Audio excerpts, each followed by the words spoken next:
Hello and welcome back, StarCraft 2 viewers, to another StarCraft 2 cast for the LPS StarCraft 2 Open number 2.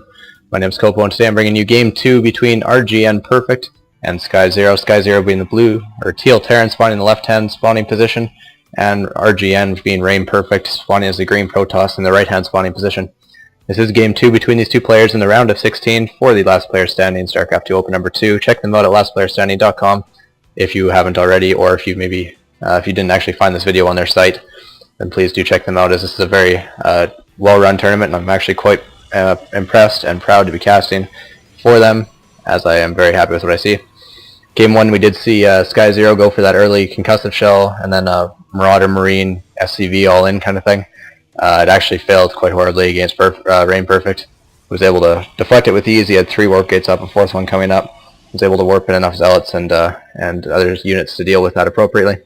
We'll see if this map being dual site, we'll see if sKYzERO tries to take it to maybe more of a macro game, or if he decides to do some sort of cheesy all-in to try and take this to Game 3.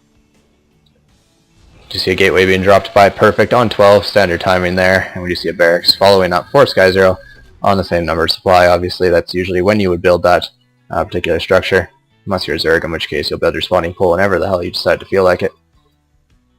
Still completely standard. Curious to see if we'll see another fast expansion. We did see one out of Rain last game, or not Rain, we did see one out of Perfect last game. So we'll be curious to see if he maybe tries that again. It did work out for him, even though he was attacked early. He did still manage to hold it even with taking that early expansion, so we'll see if he tries something like that again. Both players taking their gas at roughly the same time.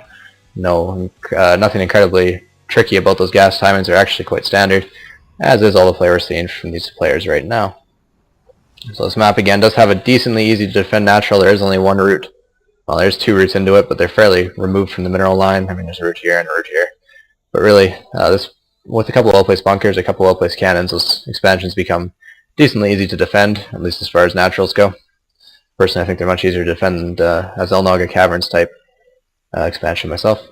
Just see a probe has entered sKYzERO's base. He's going to try and sneak off into the corner, maybe hide that. I don't know if sKYzERO is aware that this probe did not leave his base. Guess we'll see if he makes use of that probe at any point in the future. SCV is getting full scout around here. Sees the Cybernetics core being dropped. This probe is actually going to hide in the trees by the looks of it, right beside this broken down bridge. I'm not really sure what the story behind that is, but I'm sure that somebody in Blizzard thought that was a good idea. Marine is scouting around his base. He obviously didn't see that probe leave, but I don't believe he actually spotted it, as it was hidden in those trees. That probe used for additional scouting later, or maybe some warp-ins, if you can manage to sneak a pylon into there. You see a Stalker is being trained roughly around the same areas that SCV is, to try and make sure we can pick that off and deny any further scouting before he drops his tech of choice, whether it be additional gateways or an expansion or a robo or what have you. I do believe this probe is still alive here, actually. That's quite curious. I have to keep coming back to that because I want to make sure I don't miss it dying, as of course we see it move into the base and basically condemn itself to death. But he is getting a good scout, and he's seen that reactor goes down on the barracks as well as the tech lab. We're seeing actually a very, very similar opening to what we saw last time. No concussive shell started yet. We'll see if he decides to research that in his plans. Actually, we just see a factory being dropped instead. That is where his gas is going. We're not going to see the concussive shells, nor are we going to see the same cheesy all-in that we saw last time as a factory.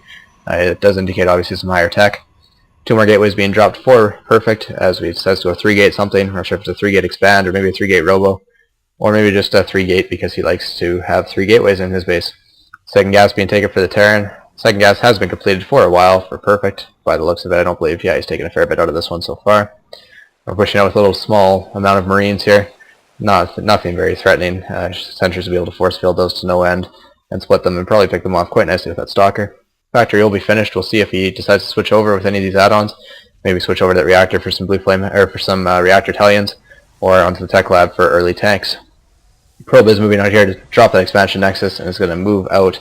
Maybe try and do a bit of scouting that way. We do see this sKYzERO's force has been on this Elnaga tower, which looks suspiciously like a warp gate, picking off that probe as it tries to leave and do additional scouting. Do see actually we're going to build a tech lab on the factory, as well as dropping a starport right beside it. We're going to see some advanced tech out of the Terran this time. We're not going to see any just tier 1 units. We're going to see some flying units this time. How cute. This Marine and Marauder force is dancing with this Protoss force. He doesn't really want to engage there. Protoss does have significantly more units, but the force fields are great, and they managed to prevent the Terran from retreating, and actually he has to stand up and fight. against an army that he cannot beat. That's unfortunate. Terran loses quite a bit in that confrontation and really gains nothing from it at all. Good force fields by Perfect. Obviously that high sentry count allows him to drop a lot of force fields to make sure that even if they're not perfect, there's so many of them that really doesn't even matter. Tech Lab gets switched over onto the starport and we see a Banshee being trained right away. Banshee opener is not usually so common against Protoss, as they do have a lot of early anti-air. Banshee openers are usually used more against Zerg, as they have a lack of anti-air, the Queens being really it. And if you have cloaking, Zergs actually have a hard time with it.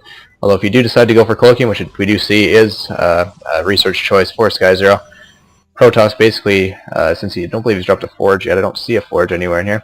So cannons aren't an option, we don't see a robo either, so that observer could be, depending on when he decides to drop his robo, if he decides to drop his robo, his observer timing could be perilously close to being able to catch this Banshee, as cloak does take a while to research, although it looks like it should be done within more than enough time for the Terran player to get some significant damage in.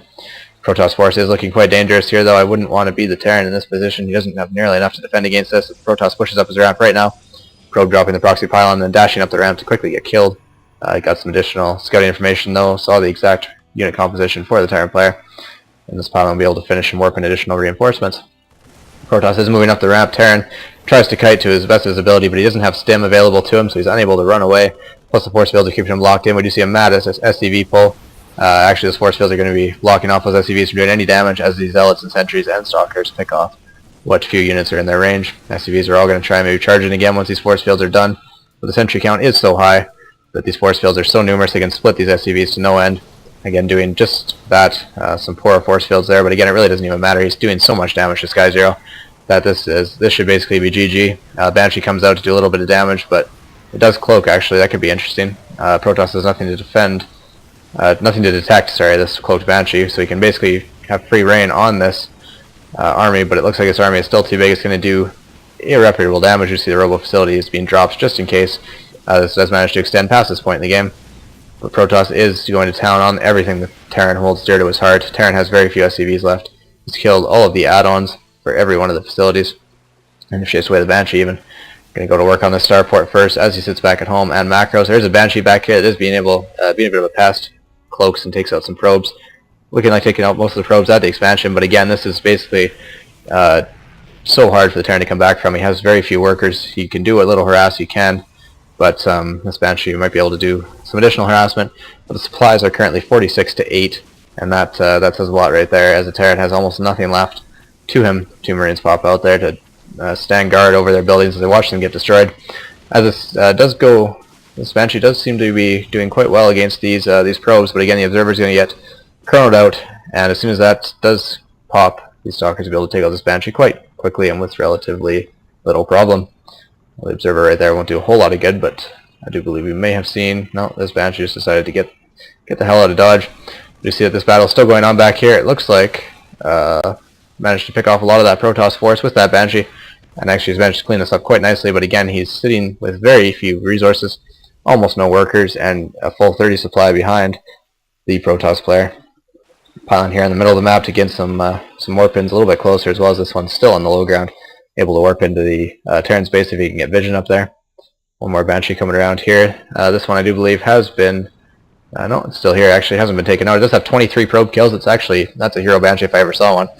Perfect didn't do a very good job of pulling his probes at all. Not that he could have done a whole lot about it until that observer came out, but now he's going to be able to run back Stalkers and get some shots off on this Banshee.